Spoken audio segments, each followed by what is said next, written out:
Today, we're talking about how modern online ads actually work. It's something that affects all of us every single day online, but it can feel, well, a little confusing, maybe even unsettling. Our goal here is simple to help you understand the tech behind it all so you can feel more aware and really more in control of your digital life. I mean, we've all had that moment, right? You're talking about needing new running shoes or maybe just thinking about it, and bam, there's an ad for them on your screen. It feels a little like magic, maybe even a bit spooky, but it's not magic. It's just technology. So, to really get a handle on this, we're going to use one simple metaphor.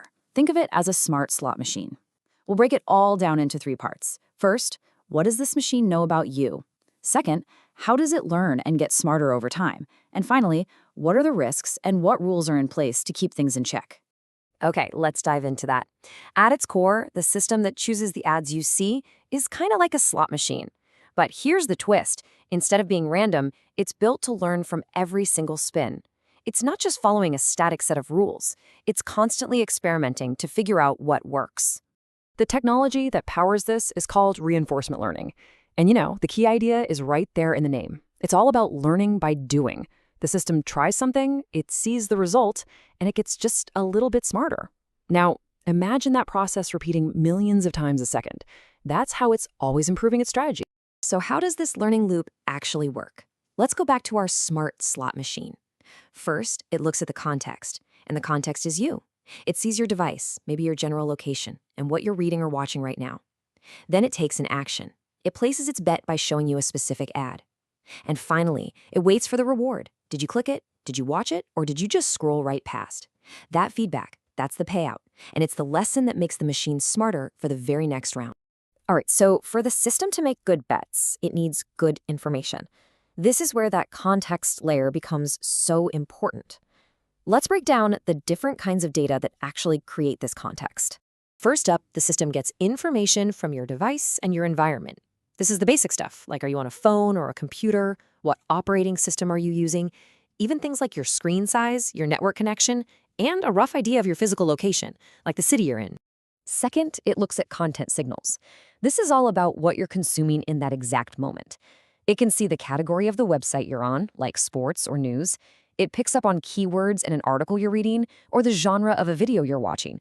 And what you just finished reading or watching, that's a really powerful signal too. And third, it learns from your behavior over time. And this is more than just what you click on. It's about how long you stay on a page, how far down you scroll, which videos you decide to skip, even items you've added to a shopping cart in the past. Every little action is another clue. Now, you probably hear a lot of talk about a cookieless future, which sounds great for privacy. But here's the thing to remember. Even without those traditional tracking cookies, when you combine all these other signals, your device, the content, your behavior, you can still build a very, very powerful and detailed profile. Okay, so the system has all this context about you.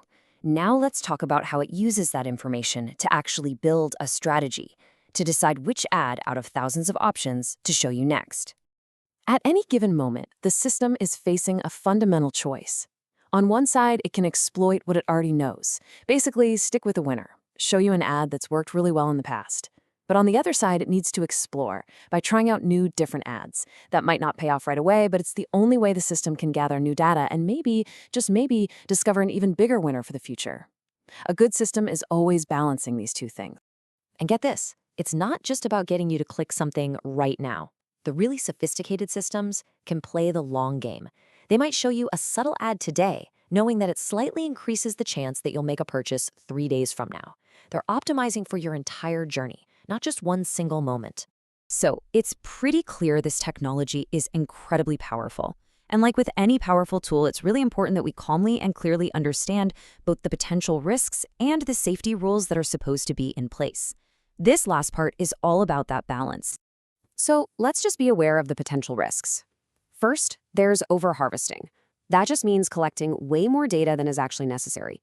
Then there are manipulative loops. This is where a system might learn to show you certain ads when you're tired or stressed, simply because you're more likely to click. There's also the very real risk of bias, where some groups of people might not get to see job ads or housing offers. And finally, you've got feedback traps, which is when the system learns that junky, low-quality clickbait gets a lot of clicks, so it just shows you more of it.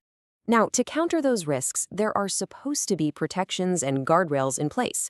Responsible companies practice data minimization, only collecting what's absolutely needed. They use privacy-aware learning, which means a lot of the ad choosing logic happens right on your device, so your raw data doesn't have to leave it. Most importantly, there are policy controls, things like clear consent forms and a really obvious off switch. And finally, quality floors act like a filter to stop the worst, spammiest ads from ever reaching you. At the end of the day, the whole point of these rules is to strike a balance. The goal is to make advertising useful, to show you things you might actually be interested in, without ever crossing that line into being invasive or manipulative. And this brings us to what might be the single most important takeaway. The algorithm, the code, it's smart, for sure, but its real power comes from the data it's fed, the context. The data is the fuel for the engine, and that means the best way to have any control over these systems is to have control over the data they collect. The goal of all of this is not to make you fear technology, but to stay informed and to stay cautious. Simply understanding how these systems work is the first and most important step, because awareness really is protection. If you stay alert, you stay safe. Thank you so much for watching. Stay safe, stay aware, and please share this information with your family.